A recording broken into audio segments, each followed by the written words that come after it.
வீட்டிற்குள் ஒருவர் இறந்து கிடக்கிறார். சுற்றி வெள்ள நீர். உறவினர்கள் கூட வர முடியவில்லை. 3 நாட்களாக தனியே கிடந்த உடல்.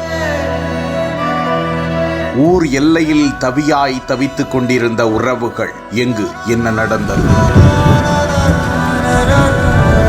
மிச்சாங் புயல் சென்னை, செங்கல்பட்டு மாவட்டங்களில் கோர தாண்டவமாடியிருக்கிறது. அது சுமார் 15 பேரின் உயிரையும் எடுத்து சென்றிருக்கிறது. பல இடங்களிலும் வெள்ள நீர் சூழ்ந்து இன்னமும் மழை ஓய்ந்தாலும் அவதி ஓயாமல் இருக்கிறது. இதற்கிடையே தான் இந்த அதிர்ச்சிகர சம்பவமும் நடந்திருக்கிறது. செங்கல்பட்டு மாவட்டம் ஊரப்பாக்கம் எம்ஜிஆர் நகரை சேர்ந்த 56 வயது மோசஸ் கடந்த 3ஆம் தேதி அன்று அவர் மாரடைப்பால் இறந்து விட்டாராம். அந்த நேரம் பார்த்து மிச்சாங் புயல் தாக்கம் ஊரப்பாக்கம் சுற்றுவட்டார பகுதி முழுவதும் வீடுகளை சூழ்ந்து கொண்டது. அந்த பகுதியை சேர்ந்தவர்கள் வெளியேறினாலும் மோசஸ் வெளியேறவில்லை. அதிர்ச்சி அடைந்த அப்பகுதியினர் உள்ளே சென்று பார்த்தபோது அவர் உள்ளே இறந்து கிடப்பதாக அவரது உறவினர்களுக்கு தகவல் கொடுக்கப்பட்டதாக கூறப்படுகிறது. அப்பகுதியில் அதிகமாக மழை நீர் தேங்கியிருந்ததால் வீடுகளில் இருந்தவர்கள் வெளியேற முடியாமலும் வெளியே இருப்பவர்கள் உள்ளே செல்ல முடியாத அளவிற்கும் தண்ணீர் சூழ்ந்து கொண்டது.